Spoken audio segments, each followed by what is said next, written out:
বীজের কোয়ালিটি যদি ভালো হয় তাহলে অবশ্যই সে বীজ থেকে চারা হতে কিন্তু আসলে খুব বেশি সময়ের প্রয়োজন হয় না।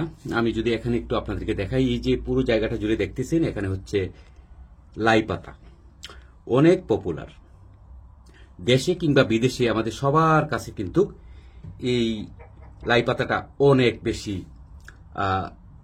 পছন্দের একটা শাক আমি বলবো, যারা ভর্তা পছন্দ করে, তারপর তরকারির মধ্যেও কিন্তু এটি অনেক জনপ্রিয়।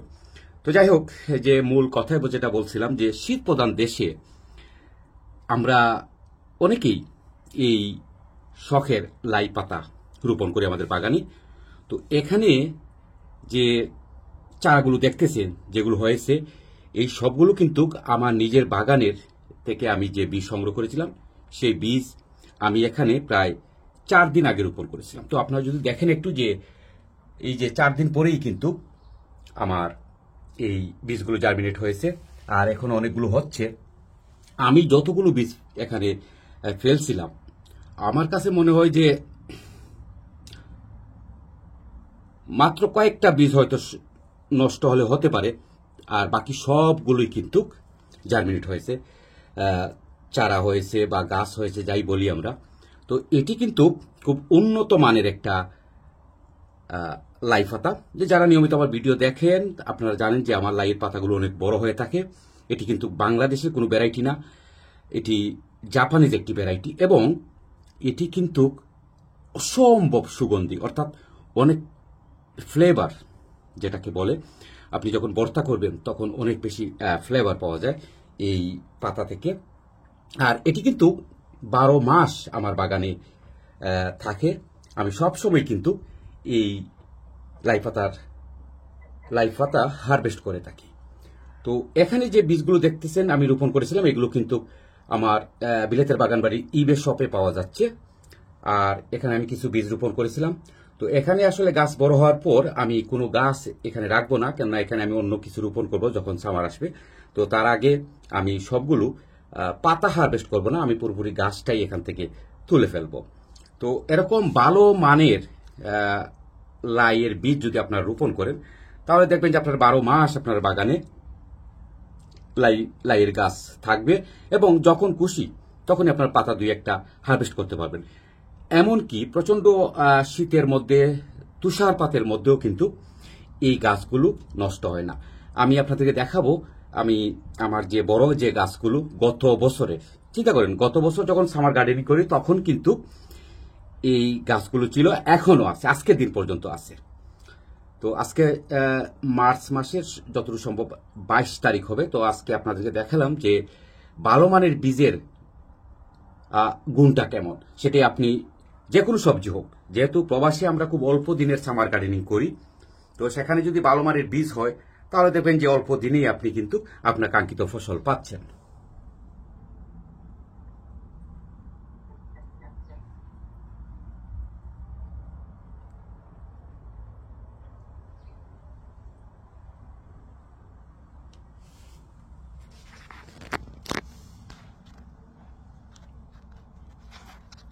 আর আজকের ওয়েদারটা, অর্থাৎ আবহাওয়াটা অনেক ভালো, অনেক গরম।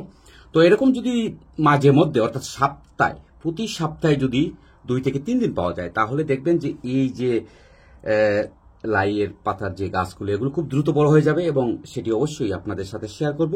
আর চলুন এখন আপনাদেরকে দেখাবো গত বছরের আমার যে লাইয়ের পাতার গাছগুলো, সেগুলো এবছর এই যে জানুয়ারি, ডিসেম্বর, বিগত দিনগুলোতে যে প্রচন্ড ঠান্ডা ছিল, সেই ঠান্ডার মধ্যেও কোনো ক্ষতি হয়নি, সেটি আপনাদেরকে দেখাবো। চলুন। তো এই যে দেখুন, এটি হচ্ছে আমার গত বছরের গাছ। তো আপনি চিন্তা করেন, এই যে অনেক ঠান্ডা গেল, তারপরেও কিন্তু গাছের কোনো ক্ষতি হয়নি। আর এই যে এখন যে গরম পড়তেছে, পাতাগুলো খুব দ্রুত বড় হবে। এরকম 3-4টা পাতা হলেই কিন্তু একটি ভর্তা খাওয়া সম্ভব। আর এখানে আরো অনেক বড় বড় পাতা ছিল, সেগুলো আমি হারভেস্ট করে ফেলেছি। আর পাশাপাশি কিছু কিন্তু আমার ওই হাঁস আছে, সেই হাঁসগুলো খেয়ে ফেলছে। তো এই যে দেখুন, আমি আসলে মূল যে বিষয়টা আপনাদেরকে বলতে চাই সেটি হলো যে এই যে বিগত দিনগুলোতে যে ঠান্ডা গেল, তারপরও কিন্তু গাছের কোনো ক্ষতি হয়নি, সেটাই আমি বলতে চেয়েছি। এরকম যদি 2টা গাছ আপনার বাগানে থাকে, তাহলে আপনি কিন্তু 12 মাস আপনি এই লাই পাতা খেতে পারবেন। আর যখন একটু গরম পড়বে তখন দেখবেন যে এই পাতাগুলো আরও অনেক বেশি বড় হয়ে গেছে।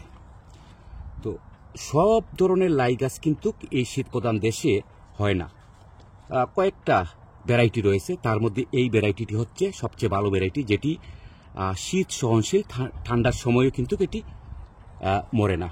তো আপনারা যারা এরকম ভালো মানের লাই বীজ খুঁজছেন তা আপনারা অবশ্যই ঘুরে আসতে পারেন বিলেতের বাগানবাড়ির ইবে শপ।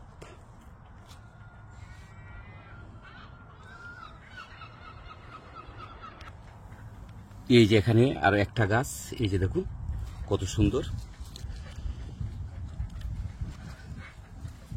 তো শুরুতে আপনাদের যেটা বলছিলাম যে এটি কিন্তু বাংলাদেশের কোনো ভ্যারাইটি না, কিন্তু এর স্বাদ এবং ঘ্রাণ দুটাই কিন্তু বাংলাদেশের যে লাই পাতা তার চেয়ে আমি বলবো যে অনেক গুণ বেশি।